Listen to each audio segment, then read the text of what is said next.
Hello students, फिजिक्समध्ये आपण नवीन topic आता सुरू करतोय. Name of topic is mathematical methods. नावातच अर्थ आहे.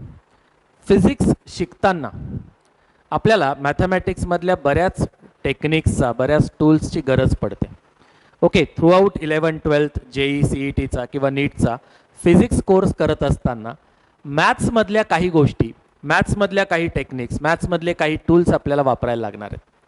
आपल्याला डेरिव्हेटिव्ह इंटिग्रेशन सारख्या कॅल्क्युलसमधल्या गोष्टी वापरायला लागणार आहेत. आपल्याला ट्रिग्नोमेट्री मोठ्या प्रमाणात वापरायला लागणार आहे. ओके, तुम्ही मॅथ्समध्ये ऑलरेडी 11th कोर्समध्ये ट्रिग्नोमेट्री शिकायला सुरू केलं आहे.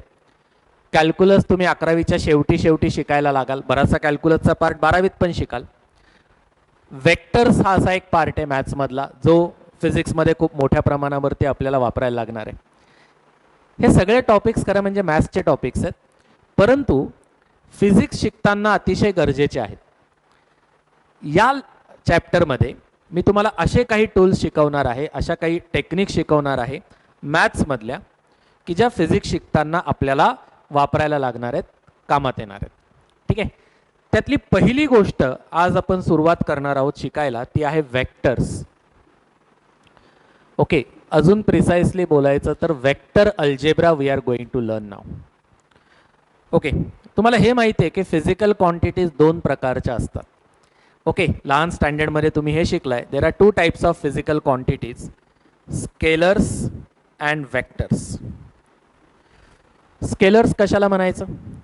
अशा फिजिकल क्वांटिटीज की ज्यांच्या कंप्लीट रिप्रेझेंटेशनसाठी फक्त मॅग्निट्यूड गरजेची असते. ओके, त्यांना आपण स्केलर म्हणतो. For example, someone told me, okay, doctor tells me walk for 5 kilometre. आता 5 किलोमीटर चालायला लावलं आहे माझ्या हेल्थसाठी डॉक्टरने मला, तर 5 किलोमीटर हे डिस्टन्स आहे. कुठल्या डायरेक्शनमध्ये असं सांगतो का डॉक्टर आपल्याला की 5 kilometre towards east or west? No no no, not necessary. Correct, तुम्ही सर्क्युलर ट्रॅक असाल आणि त्याच्यावरती 5 किलोमीटर चाललात तरी तुमचा तेवढाच व्यायाम होणार आहे. हे 5 किलोमीटर हे जे डिस्टन्स आहे, distance is a scalar quantity. याला फक्त मॅग्निट्यूड असते. स्केलर क्वांटिटी रिप्रेझेंट करायला मॅग्निट्यूड विथ पर्टिक्युलर युनिट एवढी गोष्ट पुरेशी आहे. परंतु अशा काही फिजिकल क्वांटिटीज आहेत ज्यांच्या कंप्लीट रिप्रेझेंटेशनसाठी मॅग्निट्यूड बरोबर डायरेक्शनची गरज असते.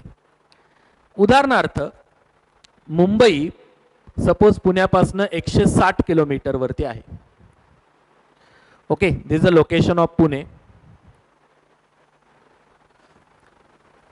160 किलोमीटर मुंबई आहे. आता एवढ्या माहितीवरती तुम्ही मुंबईला पोहोचू शकता का? नाही. तुम्हाला हे माहिती पाहिजे. ओके, सपोज एरोप्लेननं पुणे मुंबई अंतर 160 किलोमीटर आहे, तर 160 किलोमीटर कुठल्या डायरेक्शनमध्ये याने फरक पडतो. बरोबर आहे. इथं हे जे 160 किलोमीटर एक्सपेक्टेड आहे हे डिस्प्लेसमेंट आहे. काय हे?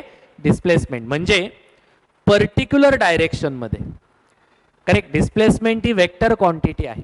मला एकापासनं पुण्यापासनं मुंबईला पोचायचं आहे एरोप्लेननं, तर पर्टिक्युलर डायरेक्शनमध्ये ट्रॅव्हल करायला लागेल. कुठल्याही रँडम डायरेक्शनमध्ये ट्रॅव्हल करून मी मुंबईला पोचणार नाही. अशा ज्या फिजिकल क्वांटिटीज आहेत ज्यांना मॅग्निट्यूड बरोबर डायरेक्शनसुद्धा लागते तरच त्यांचं कंप्लीट रिप्रेझेंटेशन होतं, त्यांना आपण वेक्टर्स म्हणतो.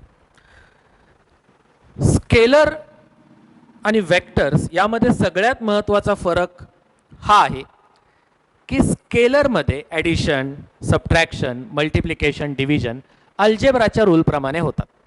कुठल्या कुठल्या क्वांटिटीज माहिती आहेत रे आपल्याला? स्केलर क्वांटिटीज टाईम आहे, मास आहे, डिस्टन्स आहे. ओके, स्केलरची ॲडिशन साध्या अल्जेब्राच्या मदतीने आपल्याला करता येते. म्हणजे असं, suppose I have 7 kilogram of potato at my home आणि अजून 3 किलोग्रॅम पोटॅटो मी विकत घेतले. टोटल किती झाले? 10 किलोग्रॅम. बरोबर आहे. साधी ॲडिशन केली. 7 किलोग्रॅम प्लस 3 किलोग्रॅम. अल्जेब्रा कामात आला. घरात 4 किलो साखर होती, 2 किलो आईनं लाडू करायसाठी वापरली. Correct. So 4 kilogram minus 2 kilogram, किती शुगर शिल्लक राहिली? The answer is 2 kilogram. Very easy. In scalars addition or subtraction happens with the rules of algebra. अल्जेब्राच्या रूल्सनं स्केलरची ॲडिशन किंवा सबट्रॅक्शन आपल्याला करता येतं. पण वेक्टर क्वांटिटीच्या ॲडिशन सबट्रॅक्शनसाठी अल्जेब्राचे रूल्स कामात येत नाहीत. एक बेस्ट एक्झाम्पल तुम्हाला देतो बघा. सपोज ब्रिज कोर्स तुम्ही केला असेल तर एक्झाम्पल तुम्हाला माहिती आहे, थोडं रिपिटेशन होईल, हरकत नाही. हे कबर्ड आहे, कपाट आहे, बरोबर आहे, आणि याच्यावरती मी 2 फोर्सेस लावतोय, 5 न्यूटन आणि 3 न्यूटन. आता हे जर सारख्याच डायरेक्शनमध्ये लावले आणि तुम्हाला विचारलं कपाटावर टोटल किती फोर्स लागतोय, तुमचं उत्तर असेल 5 न्यूटन प्लस 3 न्यूटन 8 न्यूटन. परंतु हेच 2 फोर्सेस मी कपाटावर असे लावले, 5 Newton 3 Newton. Correct. What is the resultant force acting here? 5 minus 3, the answer will be 2 Newton. तुम्हाला जर सबट्रॅक्शन केलं, मॅग्निट्यूडचं सबट्रॅक्शन केलं, या 2 वेक्टरचं मी ॲडिशनच केलंय. लक्षात घ्या, फक्त ॲडिशन करताना मॅग्निट्यूड बरोबर मला डायरेक्शनचाही विचार करायला लागला. इथं उत्तर काय येतं? यांची दोघांची ॲडिशन. बघा, मी सबट्रॅक्शन नाही म्हणत, या दोघांची ॲडिशन काय येते? 2 न्यूटन. 2 वेक्टर अपोजिट डायरेक्शनमध्ये असतील तर त्यांची ॲडिशन करायला मला काय करावं लागतं? मॅग्निट्यूडचं सबट्रॅक्शन करायला लागतं. आणि ही अशी सिच्युएशन असेल तर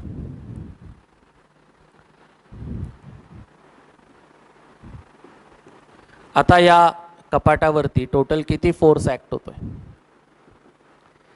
खरं तर याचं उत्तर 5 + 3 8 पण नाही आहे आणि 5 - 3 2 पण नाही आहे. त्या दोघांच्या मध्ये काहीतरी आहे. ओके, ते काय आहे, ते कसं फाइंड करायचं, यासाठीचा चॅप्टर आहे. वेक्टर क्वांटिटीची ॲडिशन कशी करायची, वेक्टर क्वांटिटीचं सबट्रॅक्शन कसं करायचं, वेक्टरचं मल्टिप्लिकेशन कसं करायचं. कारण बेटा फिजिक्स शिकत असताना आपल्याला दोन्ही प्रकारच्या फिजिकल क्वांटिटीज आपल्या समोर येणार आहेत. We are going to deal with some scalars, we are going to deal with some vectors. We already know how to deal with scalars. We already know how to do addition of scalars, addition of subtraction of scalars, multiplication सगळं येतं आपल्याला. काय येतं? Because स्केलरच्या addition सबट्रॅक्शनमध्ये सर अल्जेब्राचे rules आहेत, डायरेक्शन नाहीच आहे, त्यामुळे डायरेक्शनचा विचार करावा लागत नाही. But in case of vector addition, vector subtraction, vector multiplication, we have to think about, worry about magnitude as well as direction.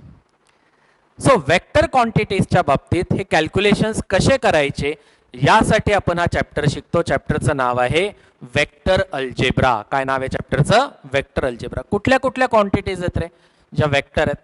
Displacement, force vector quantity आहे, momentum, mass into velocity vector आहे, velocity vector आहे, acceleration vector आहे. Scalar कुठले आहेत? Time आहे, distance आहे, energy scalar quantity आहे, power scalar quantity आहे, प्रेशर ही क्वांटिटी स्केलर क्वांटिटी आहे. ओके, सो या चॅप्टरचा हा जो पहिला पार्ट आहे त्याचा उद्देश काय आहे? स्केलर क्वांटिटीशी आपल्याला ऑलरेडी डील करता येतं. We are going to learn vector algebra in this chapter. या चॅप्टरमध्ये मॅथमॅटिकल मेथड्समध्ये पहिल्या पार्टमध्ये वेक्टर अल्जेब्रा आपल्याला डिटेलमध्ये शिकायचं आहे आणि सेकंड पार्टमध्ये कॅल्क्युलसची तोंड ओळख करून घ्यायची. ठीक आहे. So without wasting time let's start discussing about vectors. Before I get in to vector algebra, या वेक्टर्सबद्दल थोड्याशा काही टर्म्स आहेत त्या नीट समजून घेऊयात. वेक्टर्स हे अशा फिजिकल क्वांटिटीज आहेत ज्यांच्या कंप्लीट रिप्रेझेंटेशनसाठी आपल्याला मॅग्निट्यूड आणि डायरेक्शन दोघांची गरज असते. वेक्टर रिप्रेझेंट करण्यासाठी डायरेक्टेड लाईन सेगमेंटचा वापर करतात. काय वापर करतात? डायरेक्टेड लाईन सेगमेंट म्हणजे काय नीट समजून घ्या. Suppose I want to represent a force of 5 Newton towards east. काय रिप्रेझेंट करायचं आहे मला? A force of 5 newton towards east. कसा रिप्रेझेंट केला जातो? समोर लक्ष द्या. नेहमीप्रमाणे डायरेक्शन घेऊयात. ही नॉर्थ आहे, ही साऊथ आहे. Correct. This is east, this is west. Correct. I want to represent a force of 5 newton towards east. So मी काहीतरी एक स्केल ॲज्युम करतो. Let 1 centimetre is equal to 1 newton. So 5 newton म्हणजे किती centimetre? 5 centimetre होईल. आणि कुठल्या डायरेक्शनमध्ये? Towards east. So बघा मी वेक्टर कुठल्या डायरेक्शनमध्ये ड्रॉ करतो, towards east. Line segment draw केला, त्याची लेंथ किती आहे 5 सेंटीमीटर. का बरं 5 न्यूटनची मॅग्निट्यूड आहे. Length of the line segment indicates magnitude of vector and this arrow will indicate the direction. So हा वेक्टर आहे, ओके, हा फोर्स आहे having magnitude 5 Newton. This is tail of a vector. I will say point A. Point B is head of a vector. आणि याला असं बोललं जातं vector A बी. कसं वाचायचं आहे, how I can read this, I can read this as vector A B. Okay, how to read this, vector A B. कधी कधी असंही म्हणतात. ओके, vector P, okay, capital letter आणि त्याच्या डोक्यावरती असा ॲरो दाखवतात. How I am going to read this, vector P.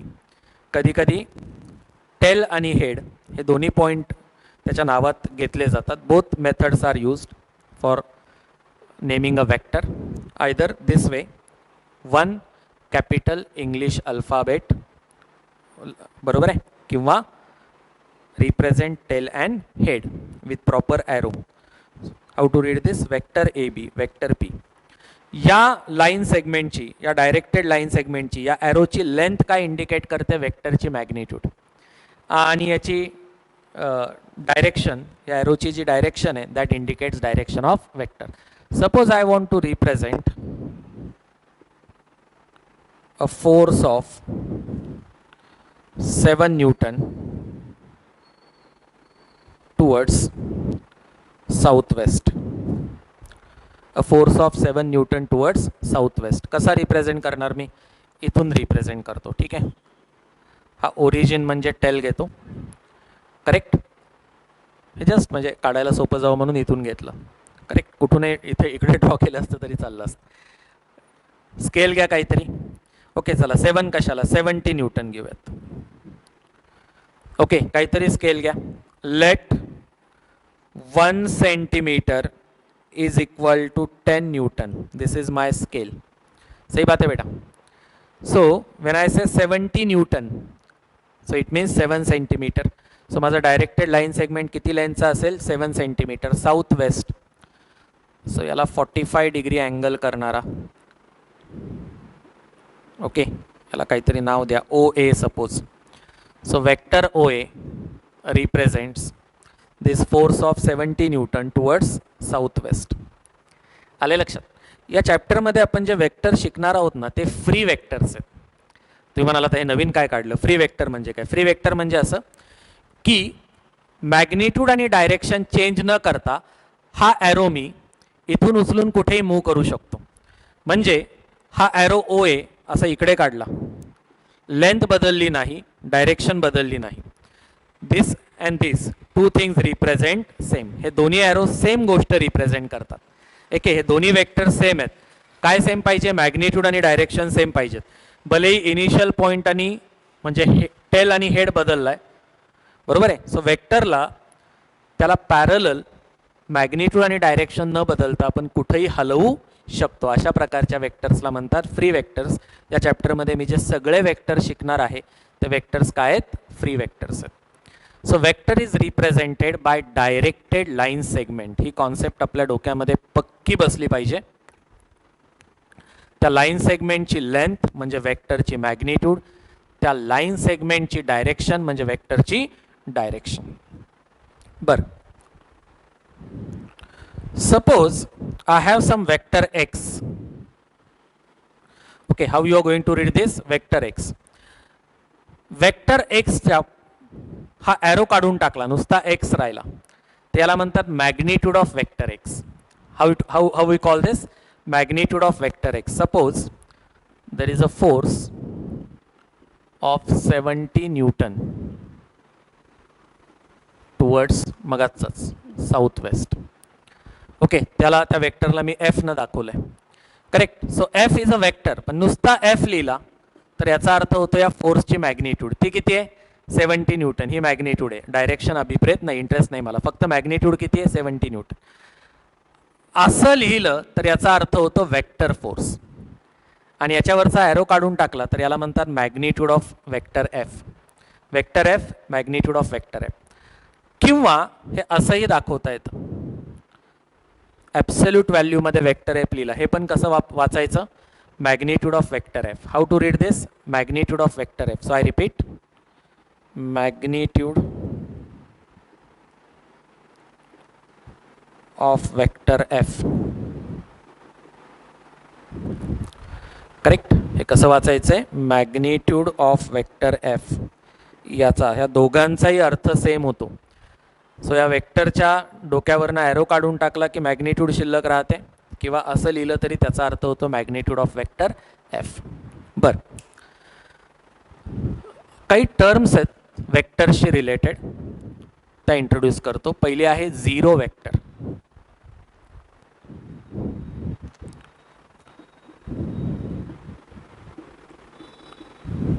नावातच अर्थ आहे ना, ज्या वेक्टरची मॅग्निट्यूड 0 आहे त्याला म्हणतात झिरो वेक्टर. तो ओ या अक्षराने दाखवला जातो. ओच्या डोक्यावरती बार काढला, कसं वाचायचं आहे, null vector. How we are going to read this, we are going to read this as null vector. Is it clear? Zero vector, a vector having zero magnitude and arbitrary direction. Okay, आता याच्यामध्ये जर line segment draw करायचा तर त्या line सेगमेंटचा head आणि tail एकच point असेल, त्याची लेंथ 0 असेल, बरोबर आहे. सो तसं त्या नल वेक्टरची डायरेक्शन या गोष्टीला काही अर्थ राहत नाही, आणि म्हणून आपण म्हणतो की null vector is a vector having zero magnitude and arbitrary direction. You can take it as, you can take any direction as a direction. It has a, त्याला डायरेक्शनच नसते असं नाही म्हणत, काय म्हणतो आपण, इट हॅज आर्बिटरी डायरेक्शन. बरं, दुसरी टर्म आहे, हे लिहा बरं, मस्तपैकी नोट्स तयार करा वहीमध्ये. ओके, पहिला टर्म लिहा झिरो वेक्टर. काय zero vector, a vector having zero magnitude and arbitrary direction is called as zero vector. चलो बेटा, रिझल्टंट वेक्टर लिखो. अच्छा, पहिले समज लो व्हॉट इज रिझल्टंट वेक्टर. दोन किंवा अधिक वेक्टर मी ॲड केले, okay, then I get a single vector. It is called as resultant vector. When I add two or more vectors, I get a single vector as a result, and I call it as resultant vector. म्हणजे काय, example देतो. Displacement is a vector quantity. Okay. So suppose you started walking from point A and traveled A to B in north direction. 5 metre travelling केलं तुम्ही, कुठल्या डायरेक्शनमध्ये, north. ठीक आहे. तिथून तुम्ही वेस्टला गेलात आणखीन 5 मीटर, बी टू सी, बरोबर आहे. तिथून तुम्ही साऊथला आलात 2 metre, C to D. Correct. मला सांगा, या 3 पार्टमध्ये तुम्ही जे डिस्प्लेसमेंट केलं त्या डिस्प्लेसमेंटची मॅग्निट्यूड किती आहे, 5 मीटर, 5 मीटर, 2 मीटर. करेक्ट. आता प्रश्न असा आहे, या तिघांनाही ॲड केलं, what happens, we get a resultant vector. म्हणजे काय, बघा, हे असं सगळं करण्याच्या ऐवजी या ए पोझिशनपासनं तुम्ही डायरेक्ट या डी पर्यंत गेला असतात, we would have got the same effect. तोच इफेक्ट झाला असता. तुमची इनिशियल पोझिशन तीच आहे, फायनल पोझिशन तीच आहे. अ single vector that produces same result as produced by number of vectors taken together. I repeat, a single vector which produces same result as produced by number of vectors taken together. म्हणजे या तिघांची addition जर केली, से S1, S2, let me call this as S3, AB plus BC plus CD. Correct. तर मला हा resultant vector मिळतो AD. म्हणजे असं सगळं जाऊन इथे येण्यापेक्षा ए पासून डायरेक्ट इथे गेलो असतो. Correct. So vector S is resultant of S1 plus S2 plus S3. Correct. हे 3 वेक्टर एकत्र केल्यावरती जो मला सिंगल वेक्टर मिळाला त्याला म्हणतात resultant vector. So what is resultant vector? A single vector which produces the same effect as produced by number of vectors taken together. या सब displacement की एडिशन करोगे तो मुझे ये डिस्प्लेसमेंट मिलेगा. इसका मतलब ये 5 + 5 10 + 2 12. सो ही टोटल डिस्प्लेसमेंट 12 आहे असं म्हणायचं का? मॅग्निट्यूड नाही ॲड होत. काय सांगायचंय मला की ए पासून निघून मी कुठे पोहोचलो? डी पर्यंत. हे असं पोहोचूनही तिथेच पोहोचलो असतो, असं डायरेक्ट जाऊनही तिथेच पोहोचलो असतो. Agree? A single vector which produces the same effect as produced by number of vectors taken together is called as what? Is called as resultant vector. Is this concept very clear? समझ में आया बेटा? Ziro vector समझ में आया, resultant vector समझ में आया? क्लियर आहे? काही डाऊट आहे यामध्ये? बरं, आता नेगेटिव्ह वेक्टर आणि इक्वल वेक्टर हे पण टर्म समजून घेऊयात. इक्वल वेक्टर म्हणजे काय? दोन वेक्टरला इक्वल कधी म्हणायचं? A vectors are said equal when they have same magnitude and same direction. Okay, दोन वेक्टरला कधी इक्वल म्हणायचं? फक्त मॅग्निट्यूड सेम असून नाही चालणार, मॅग्निट्यूड पण सेम पाहिजे आणि डायरेक्शन पण सेम पाहिजे. Then we call the vectors as equal vectors. Okay, so write down this. Two vectors are said to be equal vectors if they have same magnitude and same direction. अच्छा, चलो जल्दी जल्दी, simple C बातें हैं, time pass नहीं करेंगे इसमें, आगे बढ़ेंगे. Negative vector.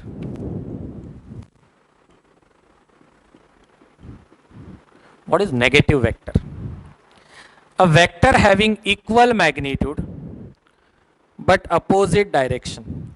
Suppose this is vector P और ये नीचे जो वेक्टर है it has same magnitude as that of P but exactly opposite direction. I call this as minus P. इस वेक्टर को इसका क्या बोलेंगे? Negative vector. Correct? If this is P, this can be represented as minus P. So what is negative vector? A vector having same magnitude but opposite direction is called as negative vector. है ना? In दोनों को add कर देंगे तो क्या आएगा answer? Null vector आएगा, जीरो वेक्टर. करेक्ट? इन दोनों को अगर ऐड करते तो what should be our answer? Our answer should be zero vector या फिर null vector. Is it clear? Okay, resultant हो गया, इक्वल वेक्टर्स, नेगेटिव वेक्टर्स. एक और चीज है, पोझिशन वेक्टर. काय प्रकार आहे पोझिशन वेक्टर म्हणजे काय बघा. कार्टेशियन कोऑर्डिनेट सिस्टीम मध्ये बऱ्याच वेळेस आपण फिजिक्समध्ये मोशन ही गोष्ट शिकणार आहोत आणि ही कार्टेशियन कोऑर्डिनेट सिस्टीम आपण ड्रॉ करणार आहोत. मे बी 3 ॲक्सिस आहेत, 3 डायमेन्शनल मोशन अभ्यास करतोय. These are 3 axis. Correct? X Y Z axis. And there is a particle which is at position say P having coordinates x, y, z. है ना? ये position पे particle है. तो if I draw a vector from origin up to position of given particle, this is called as position vector of particle p. क्या बोलते बेटा इसको? Position vector of particle p.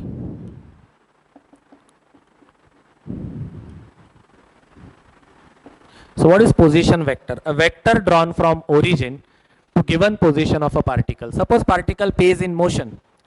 So ये P से move करके नए position पे आ गया P1.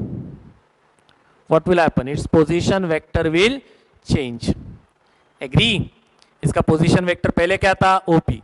Change okay क्या हो गया? OP. Vector OP1. Correct? So position vector has changed. So if the particle is in motion, the position vector will change.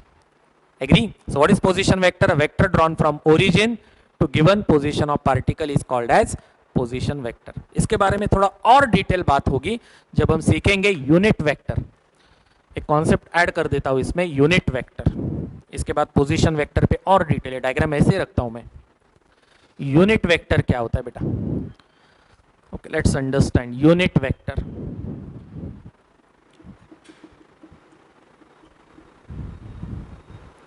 Okay, what is unit vector?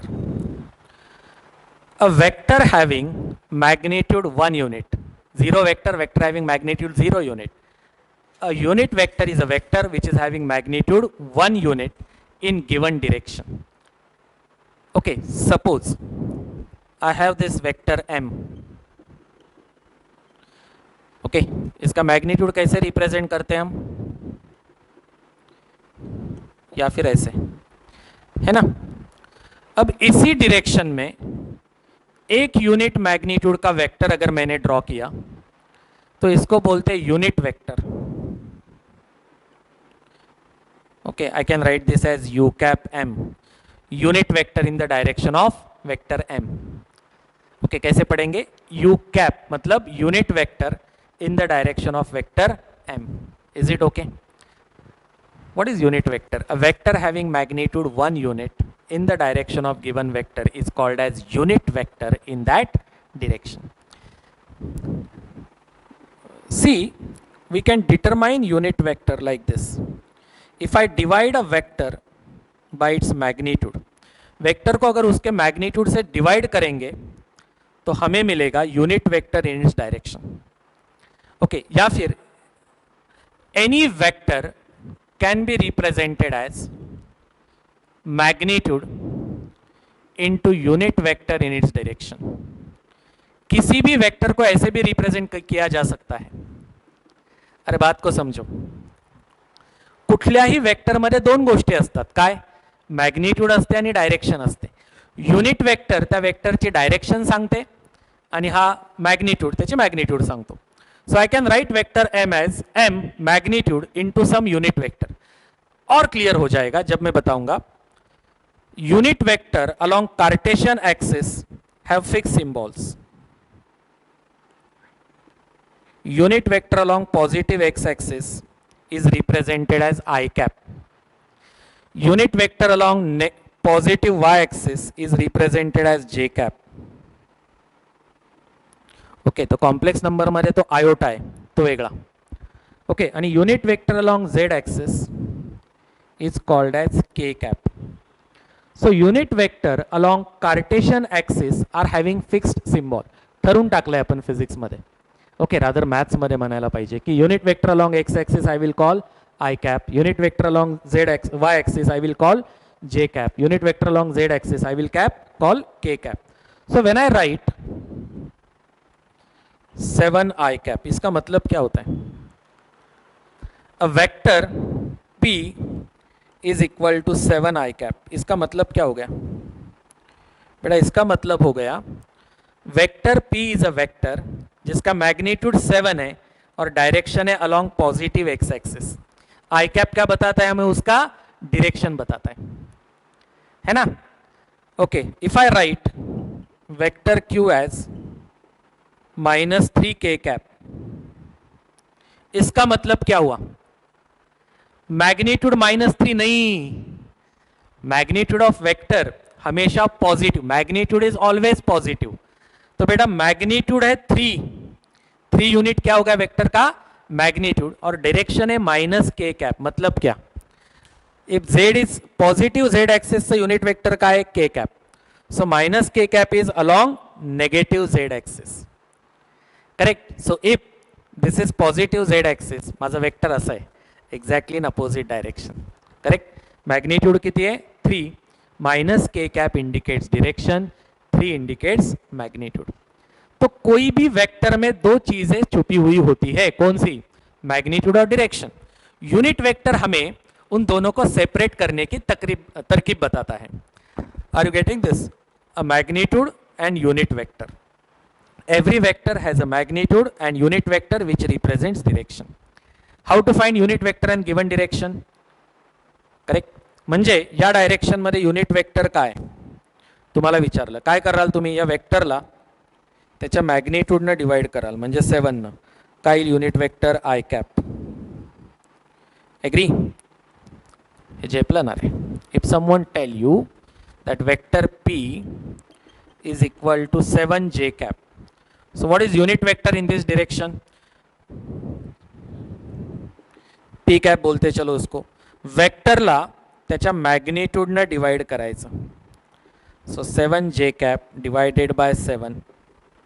What we get? J cap. J cap is a unit vector in direction of vector P.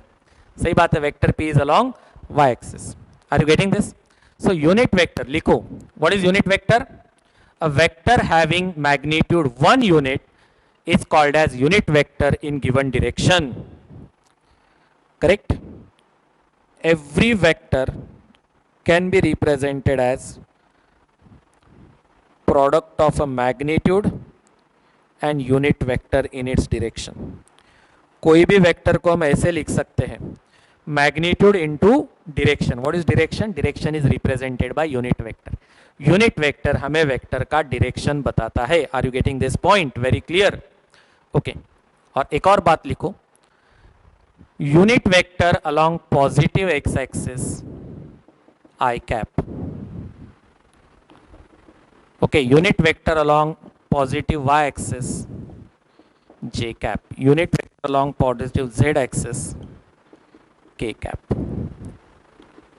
Correct? These notations are fixed. लक्षात राहिले सगळ्यांच्या? बरं, यार position वेक्टरकडे येऊयात आपण. बेटा जर एखाद्या पॉइंटची position अशी दिलेली असेल आपल्याला P 2, 3, 4. ओके, कोऑर्डिनेट्स काय आहेत? 2, 3, 4. तर मग हा जो पोझिशन वेक्टर असतो, कशाला म्हणतो आपण position vector? Vector drawn from origin to position of given particle. हा जो पोझिशन वेक्टर असतो, it is written as X coordinate 2 आहे, 2 आय कॅप, वाय कोऑर्डिनेट 3 आहे, 3 जे कॅप प्लस 4 के कॅप. कसा लिहिता येतो आपल्याला पोझिशन वेक्टर? हे कुठून आलं, काय आलं, सगळं डिटेलमध्ये चर्चा होणार आहे. आता जस्ट इन्फॉर्मेशन म्हणून सांगते. ओके, सो सिमिलरली मला सांगा, जर एखाद्या पार्टिकलची पोझिशन आहे क्यू आणि त्याचे कोऑर्डिनेट्स आहेत -2, 1, 1. Can you write position vector of Q? How to read this? Position vector of Q कसं वाचायलंय? पोझिशन वेक्टर ऑफ क्यू काय येईल रे? पोझिशन वेक्टर ऑफ क्यू बघा, O Q -2 i cap plus j cap plus k cap. Agree? Correct. X coordinate -2, so -2 i cap plus j cap plus k cap. झेपते सगळ्यांना? So या terms आहेत ज्या आपण चॅप्टर शिकत असताना बऱ्याच वेळेस वापरणार आहोत. कुठल्या कुठल्या टर्म्स आहेत लक्षात आलं तुम्हाला? झिरो वेक्टर, बरोबर आहे, त्यानंतर resultant vector, negative vector, equal vector, position vector आणि युनिट वेक्टर. ठीक आहे, आता इथून पुढे आपला चॅप्टर ॲक्च्युली सुरू होईल. ठीक आहे, आता इथून ॲक्च्युली आपला चॅप्टर सुरू होतो. अल्जेब्रा ऑफ वेक्टर्स किंवा वेक्टर अल्जेब्रा पार्ट सुरू होतो. The first operation we are going to discuss about vector is addition of vectors. दोन वेक्टरची ॲडिशन कशी करायची बघा. स्केलरच्या बाबतीत ॲडिशन करताना अल्जेब्राचे रूल्स आहेत. 3 kilogram is plus 2 kilogram is equal to 5 kilogram. Simple addition. But suppose I am adding 2 forces. One is 3 newton in magnitude. Correct. F1 म्हणूयात आपण, चला. करेक्ट. हे कसं वाचणार रे तुम्ही? Magnitude of F1 is 3 newton, magnitude of F2 is 4 newton. आता या दोघांचे ॲडिशन किती येईल? Is it going to be 3 + 4 7 newton? या दोन फोर्सेसला मी ॲड केलं तर उत्तर 7 न्यूटन येईल का? तर दरवेळेस ते 7 न्यूटन येणार नाही. It also depends on direction of these forces. When we add two vectors, we have to consider magnitude as well as direction. Let us talk about two extreme situations. Okay, let us imagine two vectors are in same direction. So हा 3 न्यूटनचा एक vector आहे, हा 4 न्यूटनचा एक vector आहे, दोन्ही सारख्याच डिरेक्शनमध्ये आहेत. अशा केसमध्ये resultant vector addition of these two is a single vector whose magnitude will be 3 + 4 7 Newton, direction same as that of these two vectors. दोन वेक्टर सेम डिरेक्शन मध्ये असतील तर त्यांचा रिझल्टंट जो आहे तोही त्याच डायरेक्शन मध्ये असेल आणि त्याची मॅग्निट्यूड त्या दोन वेक्टरच्या मॅग्निट्यूडच्या ॲडिशन इतकी असेल. जर दोन वेक्टर अपोजिट डिरेक्शन मध्ये आहेत,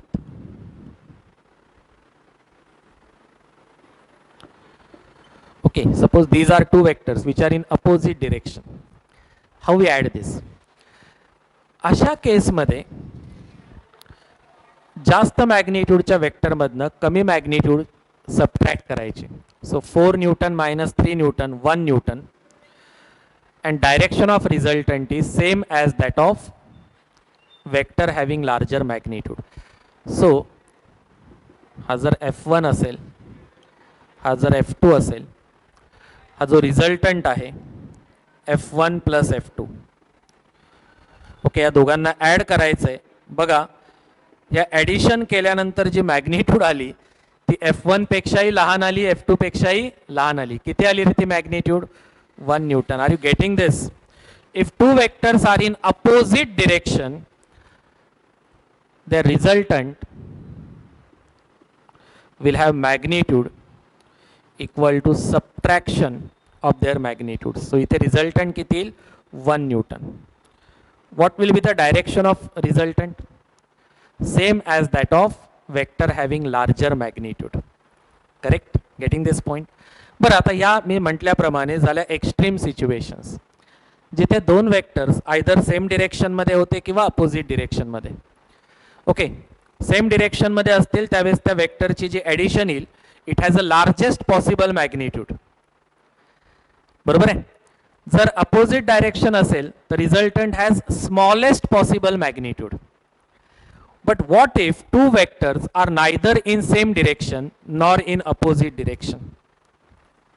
ओके, जी जास्त कॉमन सिच्युएशन असणार आहे की दिलेले दोन वेक्टर्स सेम किंवा अपोजिट कुठल्याच डायरेक्शनमध्ये नाही आहेत. सपोज हा एक वेक्टर आहे पी क्यू. ओके, फोर्सच आहे 4 newton. There is another vector, another force R S having magnitude 3 newton. I want to add these two. या दोघांची ॲडिशन करायची मला. काय करायला लागतं? See, I can not use algebra rules here. 3 + 4 7 newton चालत नाही. या दोघांची ॲडिशन करण्यासाठी मी triangle law of vector addition वापरणार आहे.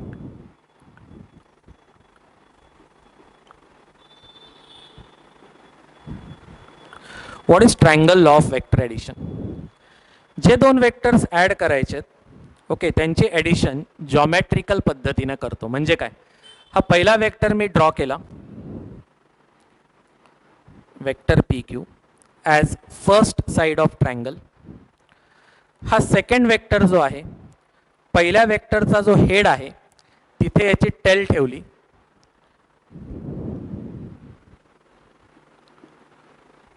ओके, सो हा पी क्यू फर्स्ट वेक्टर. तिथून मी दुसरा वेक्टर ड्रॉ केला आर एस. ॲग्री? बेटा हा जो आहे if I complete this triangle, पहिल्या वेक्टरची टेल आणि दुसऱ्या वेक्टरचा हेड जॉईन करून मी हा ट्रायंगल कंप्लीट केला. Okay, if this is my F1, this is my vector F2, correct? Then this represents resultant of F1 and F2. हा जो वेक्टर आहे vector P S, it represents resultant of F1 and F2. This represents resultant addition of F1 and F2. Are you getting my point? झेपतंय सगळ्यांना? याला म्हणतात triangle law of vector addition. काय म्हणतो आपण याला? Triangle law of vector addition. If two vectors okay representing same physical quantity. हां, हे महत्त्वाचं आहे. फोर्समध्ये फोर्सच ॲक्ट होतो. फोर्समध्ये वेलॉसिटी ॲड फोर्समध्ये फोर्सच ॲड होतो. फोर्समध्ये वेलॉसिटी ॲड नाही होणार. सो ज्या दोन वेक्टरची ॲडिशन करायची ते दोन्ही वेक्टर सेम फिजिकल क्वांटिटीचे पाहिजेत. If two vectors of same physical quantity are represented in magnitude and direction by two adjacent sides of triangle taken in order. हे भलं मोठं स्टेटमेंट आहे. या ट्रायंगलवरनं काय कळायचं ते आपल्याला कळलं. पहिला वेक्टर पी क्यू पहिली साईड, तिथूनच दुसरी साईड ड्रॉ करायची. Okay, R S. Remaining third side या दोघांचा काय दाखवते? रिझल्टंट. ही थर्ड साईड कशी ड्रॉ केली? आर एस की एस आर? याला महत्त्व आहे. R S sorry P S. Okay, initial point of first vector to terminal point of second vector. इंग्रजीमध्ये याचं ट्रान्सलेशन जेव्हा आपण करतो किंवा सांगायचा प्रयत्न करतो तेव्हा ते मोठे वाक्य दिसतात, ते पाठ करायची किंवा लक्षात ठेवायची खरं म्हणजे गरज नाही, आपोआप राहून जातील किंवा तयार करता येतील. If two vectors representing same physical quantity is represented in magnitude and direction by two adjacent sides of triangle किंवा two sides of triangle taken in order. या दोन ज्या साईड्स घेतल्या त्या टेकन इन ऑर्डर म्हणजे काय, या ट्रायंगलला थोडंसं असं नाव देतो, हे रिप्रेझेंट काय करतोय ते सांगितलं. Let me call this triangle as ABC. So AB represents first vector, BC represent second vector. या साईड ऑर्डरमध्ये क्रमानं घेतल्यात, AB मग BC. Then the remaining side of triangle taken in opposite order. उरलेली साईड जी आहे अपोजिट ऑर्डरमध्ये म्हणजे A पासनं C पर्यंत, CA नाही, AB BC CA नाही, तिसरी साईड कशी घेतली AC, taken in opposite order, represents resultant of these two vectors in magnitude and direction. म्हणजे खरं खरं तुम्हाला स्केल घेऊन पट्टी घेऊन मगाचे फोर्सेस होते सपोज काय होते 4 न्यूटन आणि 3 न्यूटन, बरोबर आहे. सो स्केल घ्यायची 1 सेंटीमीटर इक्वल टू 1 न्यूटन. ही 4 सेंटीमीटर ड्रॉ करायचं, F2च्या डायरेक्शनमध्ये 3 सेंटीमीटर ड्रॉ करायचं, ट्रायंगल कंप्लीट करायचं आणि स्केलनं प्रॉपर मोजायचं, बरोबर आहे. हे मोजल्यावरती काहीतरी आलं सपोज 5.2 सेंटीमीटर. ओके, हे आहे 4.0 सेंटीमीटर, 4.0 न्यूटन, 3.0 न्यूटन आणि ॲड केल्यावरती हे किती आली ही लेंथ पट्टीने मोजल्यावर 5.2 सेंटीमीटर. तर तुम्ही काय म्हणणार, what is the resultant force, 5.2 Newton. किती आला रिझल्टंट 5.2. सो इथे 4 न्यूटन आणि 3 न्यूटन ॲड केल्यावरती उत्तर काय आलं 5.2 Newton. Vector addition is different than scalar addition. Okay, इथे अल्जेब्राचे रूल चालत नाहीत, बरोबर आहे. इथे आपण ॲडिशन करताना मॅग्निट्यूड बरोबर डायरेक्शनचा सुद्धा विचार केला आहे. आले लक्षात. बरं, आता हे झालं दोन वेक्टर ॲड करायचं असेल तर what if I am adding more vectors. हा आहे P1. जे वेक्टर्स ॲड करायचे आहेत ना तो एकानंतर दुसरा ड्रॉ करत जायचा, P1 P2 P3. हा एक इनकम्प्लीट पॉलिगॉन तयार होतो बघा, बरोबर आहे. So AB represents P1, BC represents P2, CD represents P3. So ही जी AD आहे हा या सगळ्यांचं ॲडिशन रिप्रेझेंट करतो. Okay, this is resultant P1 plus P2 plus P3. Correct. AD represents AB plus BC plus CD. खरं म्हणजे हा रूल काहीतरी वेगळा रूल सांगतोय का मी, तर असं नाही आहे, साधी गोष्ट आहे. AB प्लस BC केलं तर काय होईल, हा ट्रायंगल बघा, ABC ट्रायंगल बघा, ट्रायंगल लॉ प्रमाणे AB प्लस BC AC. इथं असं नाही म्हणायचं आहे मला की ABची लेंथ प्लस BCची लेंथ म्हणजे ACची लेंथ, असं वाईट काही मला म्हणायचं नाही आहे, बरोबर आहे. मला म्हणायचं आहे काय की A कडनं B कडे गेलो, B कडनं C कडे गेलो, एवढं करण्यापेक्षा A कडनं डायरेक्ट C कडे गेलो असतो तर सेम इफेक्ट आला असता. So AC is a vector which is resultant of AB plus BC. Correct. बरं, आता हा ट्रायंगल बघा, मग हा काय रिप्रेझेंट करतो AC, मग P1 प्लस P2, बरोबर आहे. मग हा ट्रायंगल बघा ACD.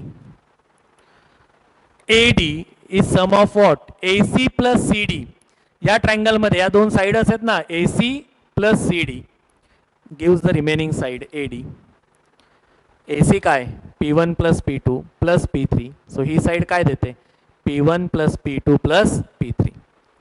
ओके, याला कुठे कुठे काही काही रेफरन्स बुकमध्ये polygon law of vector addition म्हणतात. काय म्हणतात त्याला, polygon law of vector addition. हा ट्रायंगल लॉ पासूनच डिराईव्ह करता येतो. सो याच्यामध्ये काही वेगळं काहीतरी भारी मी सांगतोय असं काही नाही, बरोबर आहे. नंबर ऑफ वेक्टर्स एकानंतर दुसरं ड्रॉ केला, पहिल्याचा टेल शेवटच्याच्या हेडशी जोडली तर मला काय मिळतं, resultant of all those vectors. What is resultant, a single vector which produces same result as produced by number of vectors taken together. कळते. सो वेक्टर ॲडिशन केल्यानंतर मला एक सिंगल वेक्टर मिळतो बरोबर आहे, त्याला आपण रिझल्टंट वेक्टर असं म्हणतो. Okay great.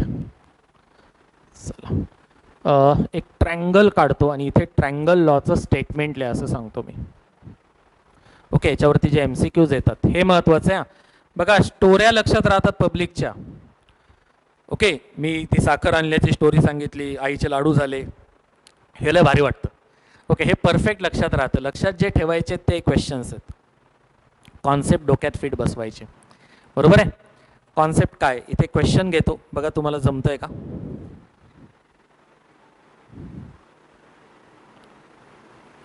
हे ॲरोज वेक्टर्स आहेत.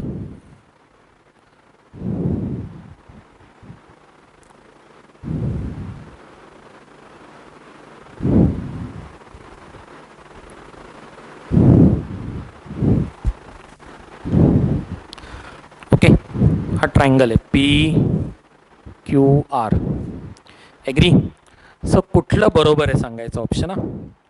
A bar vector A is equal to vector B plus vector C, vector B is equal to A plus C, बरोबर आहे, किंवा वेक्टर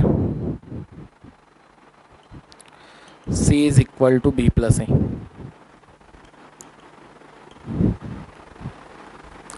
तीन ऑप्शन आहेत, कुठलं बरोबर आहे. कारण ट्रँगल लॉ म्हटलं की पब्लिकला काय वाटतं सोपं, की दोघांची ॲडिशन म्हणजे तिसरं साईड. डायरेक्शन्स बघायला लागतात. बघा इथे नीट, मी जर A प्लस C म्हटलं तर हा C आहे का RQ. RQ C नाहीच आहे. RQ काय QR C आहे, म्हणजे RQ खरं तर मायनस C आहे. सो PR प्लस RQ नाही केलेलं आपण इथे. ओके, C वेक्टर आहे का, हा A प्लस C दाखवतोय का, नाही.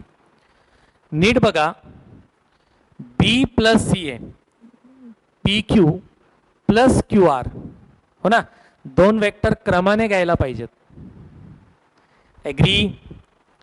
सो इथे B plus C is equal to vector A. अरे येत आहे का लक्षात, B plus C is equal to vector A.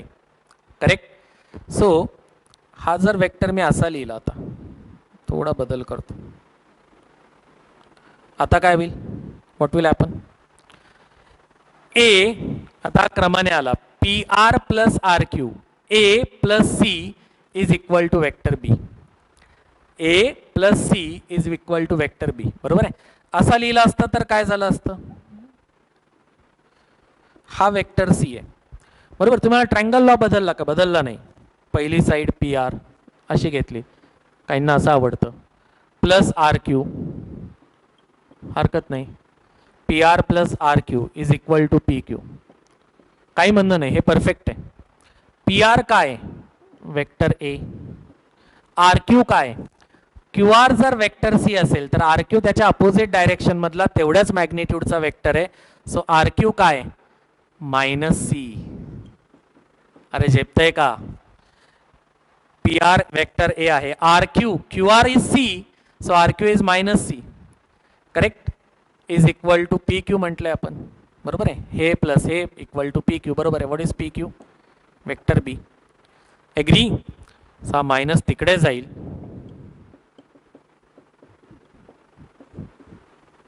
So I will get A equal to B plus C. Okay, so या डायग्रॅम मध्ये करेक्ट ट्रँगल लॉ कुठला आहे, A equal to B plus C. हा एकमेव करेक्ट आहे. हे correct आहे का, नाही. हे करेक्ट आहे का, नाही. म्हणजे नुसतं दोघांची ॲडिशन बरोबर तिसरा असा तो लॉ नाही आहे, हे मला यातनं सांगायचं आहे. बरं,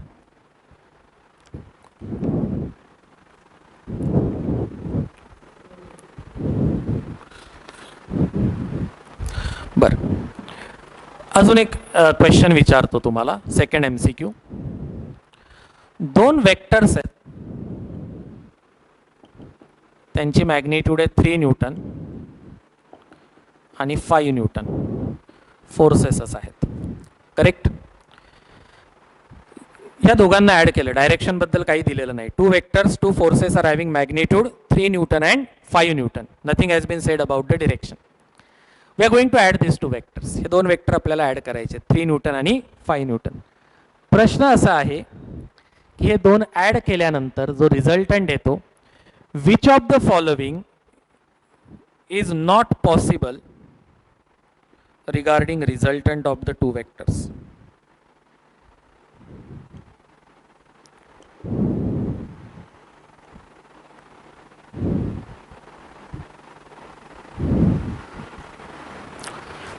हे दोन वेक्टर्स आहेत, मॅग्निट्यूड दिल्यात, डायरेक्शन बद्दल काही म्हटलेलं नाहीये, पण यांच्या रिझल्टंटचं उत्तर काय येऊ शकत नाही.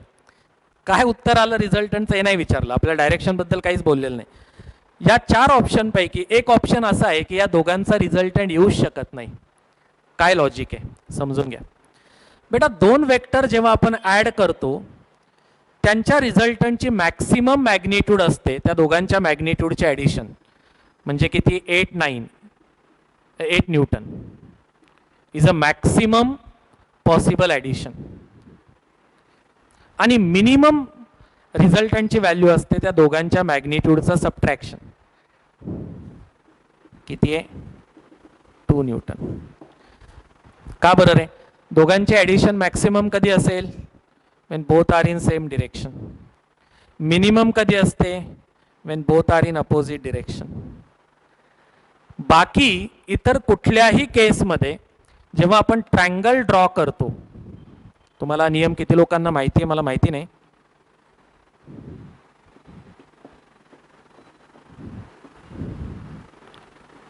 हे दोन वेक्टर ॲड केले ना रिझल्टंट मिळाला.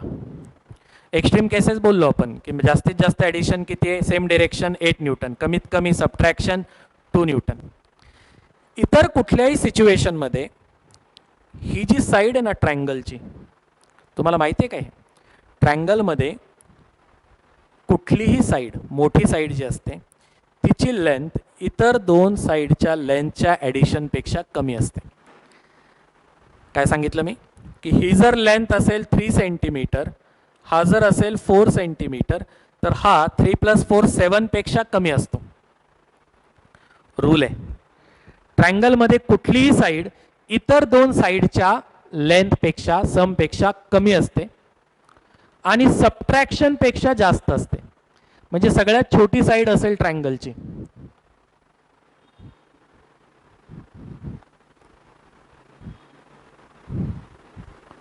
suppose I have this type of triangle. Okay, I can surely say that this side AB, okay, यातली मोठी साइड सपोज AC आहे, is always greater than AC minus BC. छोटी साइड आहे, इतर दोन ज्या साइड्स आहेत त्यांच्या सबट्रॅक्शन पेक्षा मोठी असते आणि जी सगळ्यात मोठी साइड असेल ट्रायंगल मध्ये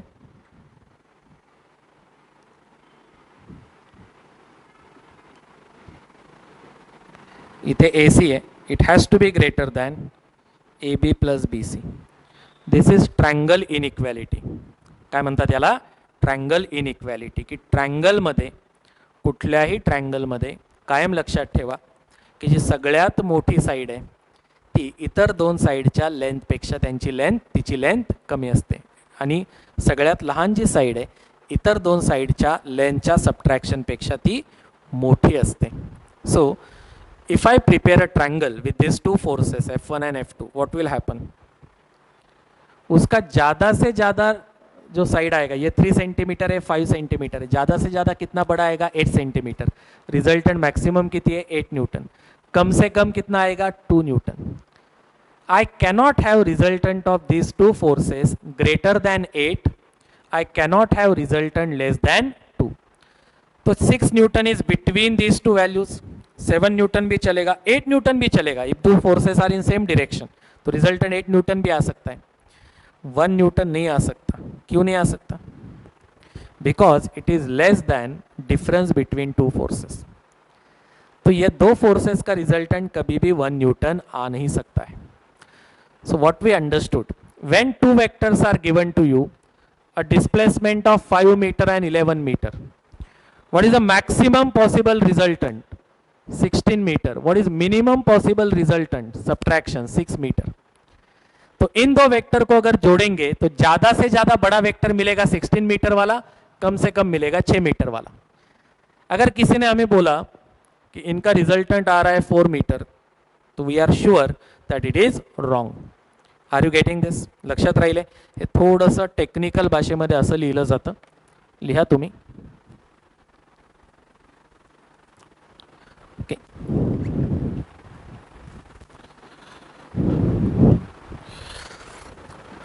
magnitude of vector P plus Q. Vector P आणि क्यूला जर ॲड केलं तर ही मॅग्निट्यूड पी आणि क्यूच्या मॅग्निट्यूडपेक्षा, ॲरो काढला तर अर्थ काय होतो रे? Magnitude of P plus magnitude of Q याच्यापेक्षा लहान असते, ॲटमोस्ट इक्वल असू शकते. पी मोठा आहे असं ॲज्युम केलं इथे. Correct. P and Q are two vector such that magnitude of P is greater than Q. तो यार जब हम दो वेक्टर को जोड़ेंगे, एडिशन करेंगे, तो ये एडिशन ज्यादा से ज्यादा कितनी बड़ी होगी? पी प्लस क्यू, और कम से कम P minus Q. You will remember this. याच्यावरती 4-4 मार्कांचे एमसीक्यूज येतात नीटला, जेईला, सीईटीला. बघा बेटा, मी परत एकदा आठवण करून देतो. जेव्हा आपण सायन्सचे स्टुडंट झालेलो आहोत, बरोबर आहे, तेव्हा प्रत्येक गोष्टीकडे ॲनालिटिकल माइंडनं बघायची सवय लावायची. ओके. अगदी पहिल्या लेक्चरपासून मी तुम्हाला अरे याच्यावरती सीईटीला हे येतात बरं का, याच्यावरती जेईला हे येतं बरं का, हे मी आठवण करून देतोय, परत परत अंडरलाईन करतोय. का बरं? कारण स्टोरी सगळी आहे. ओके. पब्लिकला स्टोरी सगळ्यांना माहिती की triangle law of vector addition सुंदर इंग्रजीमध्ये कॉलेजच्या युनिट टेस्टला स्टुडंट सुंदर हस्ताक्षरात लिहितो, 2 पैकी 2 मार्क मिळवतो. पण जेव्हा 4 मार्कांचा असा एमसीक्यू येतो या कॉन्सेप्टवरती, त्यावेळेस त्याला उत्तर देता येत नाही. असं का होतं? कारण त्याला स्टोरी सगळी माहिती. ओके. पाठ करून, वाचून, लक्षात ठेवून तो ती स्टोरी बरोबर लिहितो, बरोबर आहे, पण ती सेंटरची बात त्यातली समजायला पाहिजे, ती तो विसरून जातो. ओके. हे आपलं होणार नाही, ही काळजी आपण पहिल्यापासून घेतोय. Have you understood this? So 2 वेक्टरला ट्रायंगल लॉच्या मदतीनं ॲड करायचं असेल तर आपण काय करतो? आपण सरळ डिटेलमध्ये बघितलं. ट्रायंगल लॉ ही एक ग्राफिकल मेथड आहे वेक्टर ॲडिशनची. बरं, वेक्टर ॲडिशन ही कम्युटेटिव्ह आहे. कम्युटेटिव्ह आहे म्हणजे काय? P plus Q is simply equal to Q plus P. फरक पडत नाही. ओके. सिक्वेन्सनं फरक पडत नाही, तुम्ही पी प्लस क्यू करा किंवा क्यू प्लस पी करा. Vector addition is commutative in nature. Okay. आपल्या अल्जेब्रामध्ये सुद्धा 3 + 4 इज इक्वल टू 4 + 3. वेक्टरमध्ये सुद्धा P plus Q is equal to Q plus P. Okay. So what we say? Vector addition is commutative. It is associative. What is associative? A plus B plus C, 3 vector मला add करायचे. मी B plus C आधी add केला आणि मग ए मध्ये add केला, किंवा मी ए प्लस बी आधी केलं आणि मग त्याच्यामध्ये सी ॲड केला, तरीसुद्धा वेक्टर ॲडिशनमध्ये कुठलाही फरक पडणार नाही. We say this is associative nature of vector addition, this is commutative nature of vector addition. Okay. लिहून टाका पटकन. चला, वेक्टर ॲडिशन इज कम्युटेटिव्ह. हे लिहिलंय ना? ओके. लिहून टाका. मगाचा तो रूल पण लिहा. Vector addition is commutative. Okay. And vector addition is associative.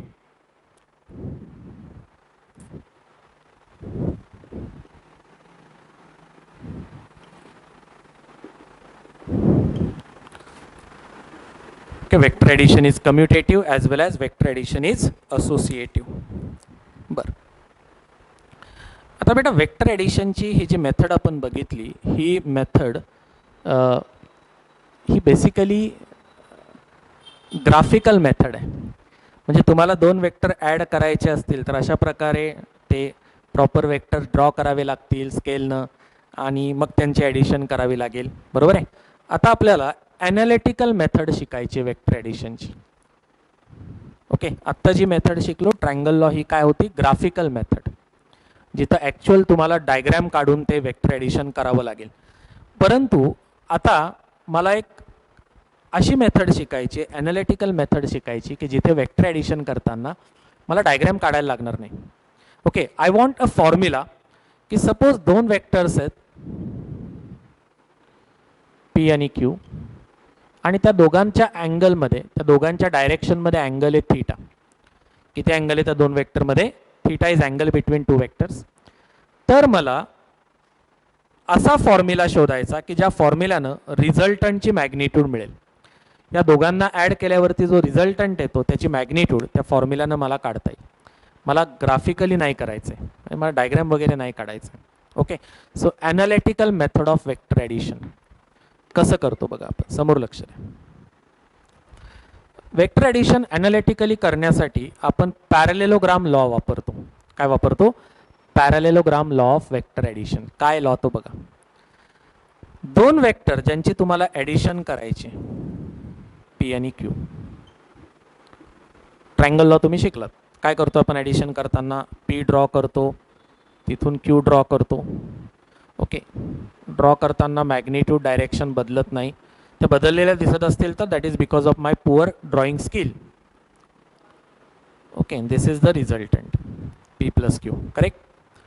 आता अजून एक मेथड आहे पॅरलेलोग्राम मेथड. ती काय म्हणते बघा, कशी ॲडिशन करायची दोन वेक्टरची. जे दोन वेक्टर ॲड करायचे ते एकाच कॉमन पॉईंटमधनं ड्रॉ करायचे. So I will draw P and Q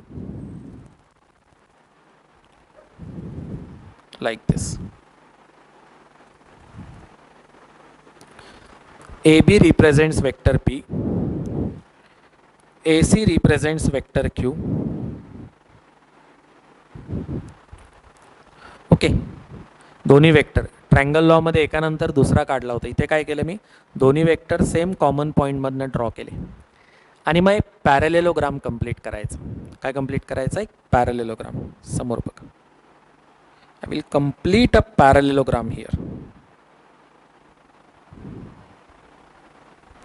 Correct? This is a parallelogram. This is AB vector P. This is AC vector Q. Okay. हा पॅरलेलोग्राम कंप्लीट केल्यानंतर हा पॅरलेलोग्रामचा जो डायगोनल आहे, drawn from the common point, this diagonal represents resultant of P and Q. हा diagonal काय represent करतो? या P आणि क्यूचा रिझल्टंट रिप्रेझेंट करतो. हा लॉ वेगळा वाटू शकतो ट्रायंगल लॉपेक्षा, तसा तो नाही आहे. का ते समजून घ्या. हा ए बी डी सी काय पॅरलेलोग्राम आहे. पॅरलेलोग्राममध्ये अपोजिट साईड्स इक्वल लेंथच्या असतात, पॅरलल पण असतात. सो वेक्टर ए सी जर क्यू असेल, वेक्टर क्यू, ए सी काय रिप्रेझेंट करतो? Vector Q. मला सांगा बी डी काय रिप्रेझेंट करेल? What is B D?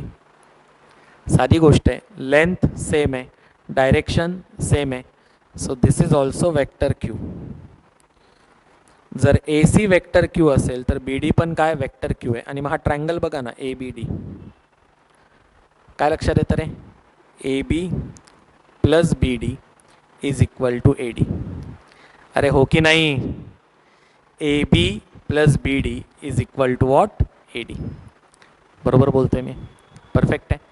म्हणजे हा जो ए डी आहे it is P bar plus Q bar. काय म्हणायचं बेटा याला?